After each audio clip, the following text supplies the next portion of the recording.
Hey guys, what's up? I'm Erin and welcome back to the channel. It feels like everyone at some point has the same question. Am I on track with my retirement savings? How much should I have saved by now? The problem is there isn't one perfect answer. Even the experts don't agree. A lot of materials we see out there from Fidelity, Rowe Price, JP Chase are all attempts to answer that question.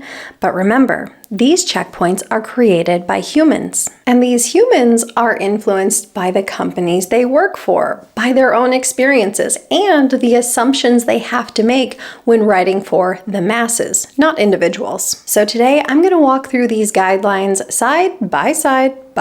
I'm going to walk you through exactly how much Fidelity, T. Rowe Price, and Chase say that you should have saved by each age. And spoiler alert, they all give a different answer. Fidelity uses what's probably the most famous savings guideline out there. The idea is simple. By the age of 30, the goal is to have the equivalent of your annual salary saved. This is a really early milestone that sets you up for long-term compounding. By age 35, it's 2 times your salary. By age 40, 3 times your salary. At this point, you're probably really going to notice compounding taking over. Fast forward to the age of 50, we're looking at 6 times your salary invested. This is past the big halfway checkpoint to that 10x savings goal.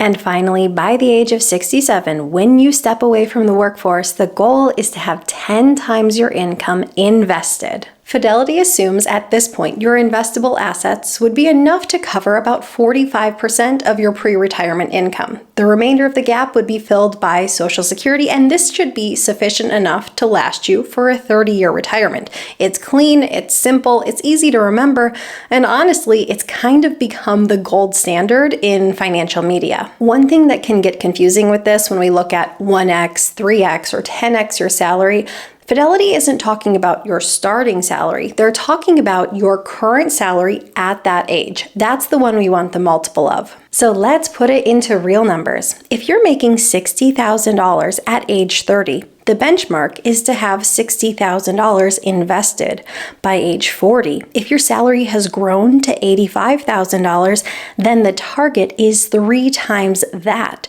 so about $255,000. By age 50, if you're earning $120,000 a year, Fidelity's guidelines says that you should have around $720,000 invested. So in other words, your checkpoint grows as your income grows. It's pegged to your salary at your current age, not the one you started with. Now, I know a lot of people push back on this barometer because life isn't always this perfect, predictable pattern where you're getting these steady increases in pay throughout your 20s, your 30s, and 40s. Instead, it's more likely that you have stretches where you have a plateau and then maybe sudden jumps in income. And in this case, maybe you started out on track with Fidelity's benchmarks, and then all of a sudden you get a rather large pay raise. That's a good thing. But you look at the Fidelity benchmarks and it looks like you're behind. Here's the truth. You're not behind. A pay jump is always a win. Yes, it might reset the math on your benchmarks, but it certainly doesn't erase the progress you've made. Look at the pay jump for what it is, an opportunity to continue to grow your investing and your savings rate, not the chance to feel defeated.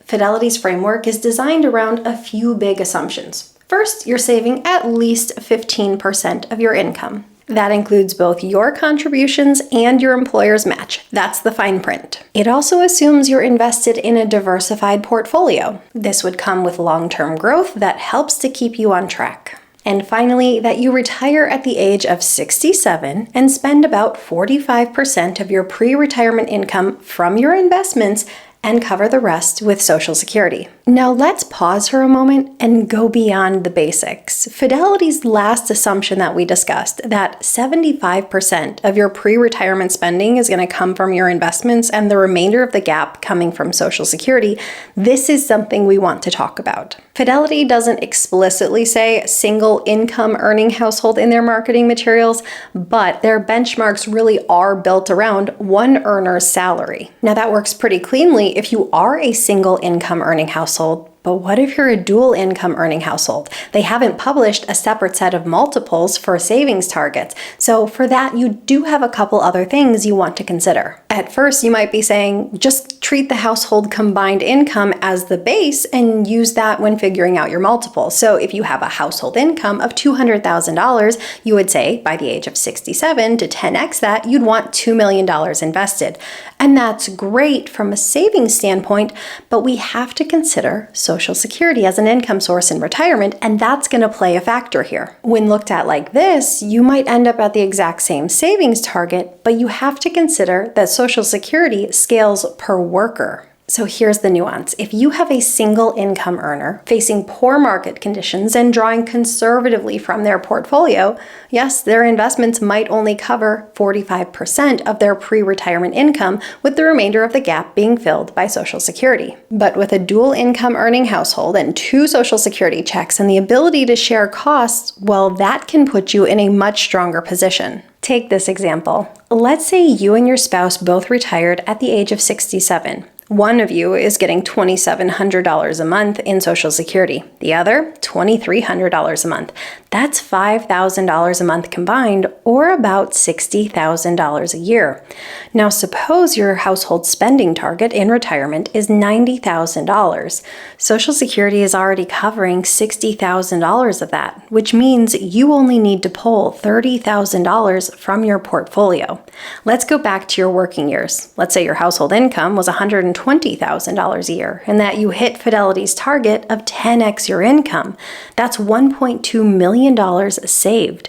If you're only withdrawing $30,000 a year, that's just a third of your spending needs, and more importantly, only 2.5% of your portfolio. That's well below the 4% rule and puts you in a very sustainable spot. But the real point here is that with Fidelity's 10x rule, you might find that you end up with a portfolio that doesn't replace just 45% of your spending needs. It might replace 70 or 80% of your spending needs in retirement. But also, if you have 2 Social Security income streams coming into the household, you simply might not need that much from your investments. The real genius of the Fidelity savings benchmarks is that you're really front-loading your savings. If you can hit those first benchmarks, having 1x your salary by 30, or even that benchmark by 35, you really allow compounding to take over. By the time you hit 45, 50, 55, you might very well find that you are way ahead of these benchmarks and ahead of the curve, and that maybe you can retire earlier than expected. The pros with this plan is that it's aspirational and it's motivating. These benchmarks create strong habits, especially for young workers. Also, it's incredibly easy to track. You know exactly where you should be by every birthday. And again, it really front loads growth.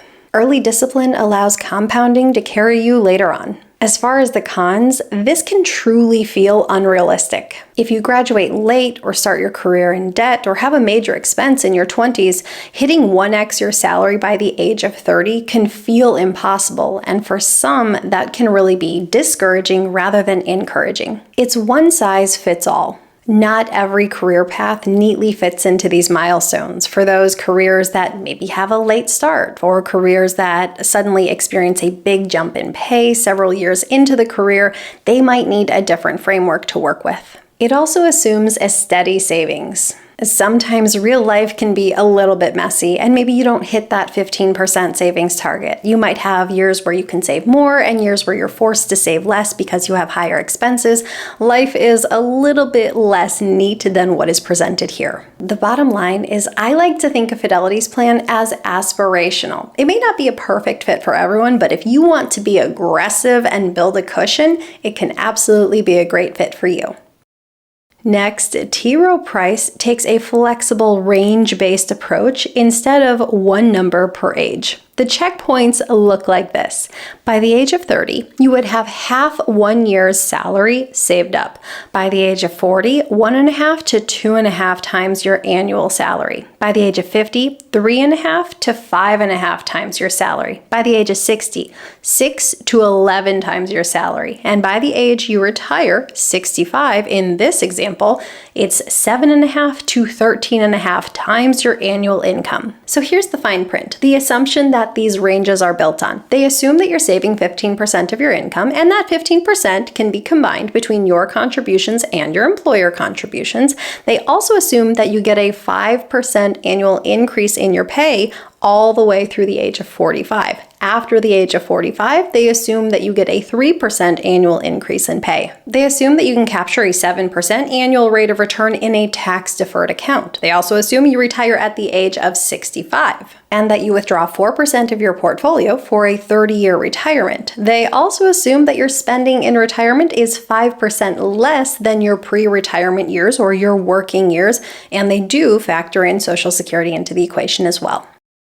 So how should we read this range? Think of the lower end as someone who might have more outside support, as in Social Security might cover a greater share of your expenses in retirement, or that you had a lower income, and so these savings targets were harder to hit. The higher end of the range might be higher income earners who are able to save more aggressively and expect a lower Social Security payout and know that their investments will do more of the carrying of their income in their retirement years. They need a larger multiple to support a higher withdrawal. So why does this spread widen in your 50s and 60s? When you look at these ranges, you'll notice that they get larger and more aggressive as you go on with time. Number one is replacement math. Higher earners simply need to save more aggressively because they know Social Security is going to replace a smaller share of their spending in retirement. We also have sequence or return risk. As you get close to retirement, you need more of a cushion so that a bad market year doesn't derail your plan. There's also a behavioral reality. If you've saved less than 15% of your income along the way, you know you're going to have to get a bit more aggressive to catch up. And finally, simply compounding. By the time you hit your 50s or your 60s, compounding is really starting to take over. Your growth from your portfolio alone soon outpaces the contributions you're making, and this is really something that you notice when you're several decades into investing. So this steep shift in ranges isn't a moving goalpost. It's a shift from your savings driving your portfolio to compounding and your money work harder being the driving force of your portfolio. Let's do an example. Let's say you have a household income of $100,000 at the age of 65. So the target savings here would be $750,000 to $1.35 million. Using a 4% withdrawal, you'd pull $30,000 to $54,000 a year from your portfolio. If we add in a Social Security benefit, say roughly $32,000 a year for a $100,000 earner at full retirement age, this household would have a total income of $62,000 to $86,000 per year, roughly 62 to 86% of a pre-retirement income. And this is exactly why Rowe Price gives a range. Everyone's spending is different in retirement. Maybe you're a higher spender, maybe you're more modest. It depends on what your expenses look like and what you need to fulfill that. But again, just like with the Fidelity benchmarks, there's a nuance here. If you're in a dual income earning household or simply a household that has two individuals who collect Social Security benefits, well, suddenly you might not need to pull so much from your portfolio. Your Social Security benefits might make up a greater share of your pre-retirement income, and this really can take the pressure off your investments. The pros with this approach are that it can be flexible and realistic. These ranges acknowledge different incomes, different savings rates, and different spending targets in retirement. Also, it's more spending driven rather than income driven. When you get beyond a single multiple and look at a range, it allows you to more closely look at your spending rather than just your income. The cons are a steep late career climb. If you fall behind in your mid-career or you find yourself behind, say, in your 50s, it can feel really impossible to get to 10x your income. For some, this path assumes aggressive returns. What if you can't capture a 7% annualized rate of return? Well, then you might find that your portfolio doesn't keep pace with these ranges. It really depends on how you invest and where you invest. You might ask yourself, where do you fall on this range? Well, if you're a lower income earner or you have a more modest savings rate or you expect Social Security to replace a greater share of your income in retirement, you can probably target the lower end of the range. If you're a higher income earner, you have a more aggressive savings rate, or you simply expect Social Security to replace a lower share of your income in retirement, aim for the higher end of this range. And finally, we have JP Morgan Chase. Now, their approach is kind of interesting because rather than anchoring it to, say, a specific multiple like Fidelity or a range like Rowe Price, instead, their benchmark is tied to a specific dollar amount. The fine print is really important here. They assume that you're saving 5% of your income if your income is $90,000 a year or less, and that you're saving 10% of your income if your income is $100,000 a year or more. They look at household spending data, inflation, and market returns to project what that savings path turns into over time. If you save 5%, the checkpoints are smaller early on, but the growth depends heavily on compounding doing the work. If you save 10%, the numbers increase faster, but your retirement picture looks much more secure. If you start later, you very well may have to increase your savings rate to 20%, 25%, or more simply because you have catching up to do. This makes their chart feel much more accessible. If you make $100,000, you can see right on the table, here's how much you should have by the age of 40, by 50, and by 60. It feels achievable, and for many households, it's a really useful starting point. There is a catch. Maybe a 5% savings rate isn't right for everyone. Many financial planners would assume that this is a very low savings rate, where you find recommendations traditionally in the industry around 15 or 20%. But if you start incredibly early and you invest consistently throughout the course of your entire career, if you expect lower spending in retirement, if you go into retirement completely debt-free, if you have a stronger Social Security payment, you might be just fine with a 5% savings rate. But it certainly does depend on your situation, and I will add the caveat of it's much better to go into retirement with a little bit too much in investments than it is to go into retirement with a little bit too little. Let's compare savings by age with a $50,000 income and a $100,000 income. Remember, the $50,000 income earner is going to be targeting a 5% savings rate. The $100,000 income earner is going to be targeting a 10% savings rate. At a 5% savings rate, the $50,000 earner ends up with around $350,000 at retirement, which may be enough for some households, especially if they have modest expenses and strong Social Security benefits. But notice this 5% savings rate reflects a lower account balance by the age of retirement. If we use the other models, they were going for a 15% savings rate regardless of income. Now, whether or not that fits you, that depends on your situation, but this does ultimately reflect a lower account balance by the time you get to retirement. On the other hand, Fidelity was recommending 10x savings, and Rowe Price reflected a much higher range, so we do see a much lower balance here for a modest income earner. But look at that $100,000 earner saving 10%. They finish with about $1.25 million, which lands much closer to Fidelity and Rowe Price benchmarks. Savings rate matters just as much as income, and it absolutely will affect how much you end up with at retirement. And remember, if you start saving and investing later in life, it's very unlikely that you're going to get away with a 5 or a 10% savings rate. These benchmarks really work if you start right out of the gate, right when you graduate high school, and continue throughout the course of your entire working career. The pros of Chase's model is that it's really easy to follow.